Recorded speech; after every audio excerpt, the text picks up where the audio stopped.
அஸ்ஸலாமு அலைக்கும். ஆட்டுக்குடலை சமைச்சு சாப்பிடணும்னு ஆசை இருக்கும். பட் அதை எப்படி ப்ராப்பராக க்ளீன் பண்ணணும்னு தெரியாது. இந்த வீடியோவில் குடலை எப்படி பர்ஃபெக்டாக ஈஸியாக க்ளீன் பண்ணலான்னு தான் பார்க்க போகிறோம். இன்றைக்கி நம்ம சின்ன குடலை மட்டும்தான் சமைக்க போகிறோம். சின்ன குடலை க்ளீன் பண்ணுறது தான் பெரிய ப்ராசஸ். இதை க்ளீன் பண்ணுறதுக்கு ஒரு புது ப்ரூம்லேருந்து ஒரு ஸ்டிக்கை மட்டும் கட் பண்ணி எடுத்துக்கோங்க. இதை நீங்கள் ஒரு டைம் கட் பண்ணி எடுத்தால் போதும், வருஷக்கணக்காக வச்சு யூஸ் பண்ணலாம். ஃபஸ்ட்டு குடலை கடையிலேருந்து வாங்கிட்டு வந்த உடனே நல்ல தண்ணியில் அலசி எடுத்துக்கிடணும். அப்புறமா இந்த குச்சியை யூஸ் பண்ணி நான் செய்கிற மாதிரி வெளிப்பக்கம் உள்ள குடல் உள்பக்கமாக போகிற மாதிரியும் உள்பக்கமாக உள்ள குடல் வெளிப்பக்கமாக வர்ற மாதிரியும் திருப்பிக்கிடணும். பாருங்கள், இந்த மாதிரி தான் செய்யணும். இப்படி செய்யும்போது உள்பக்கமாக இருக்கக்கூடிய அந்த வழுக்கை எல்லாமே கம்ப்ளீட்டாக நீங்கிடும்.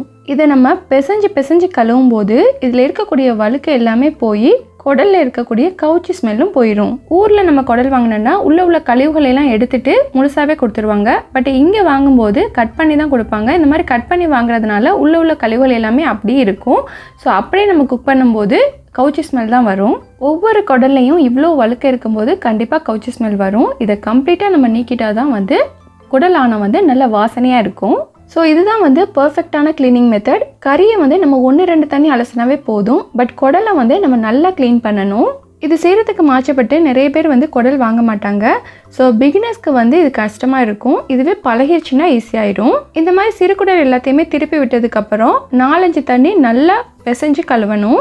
இந்த மாதிரி திரும்ப கழுவும் போது வழுக்கை எல்லாமே கம்ப்ளீட்டாக நீங்கிடும்.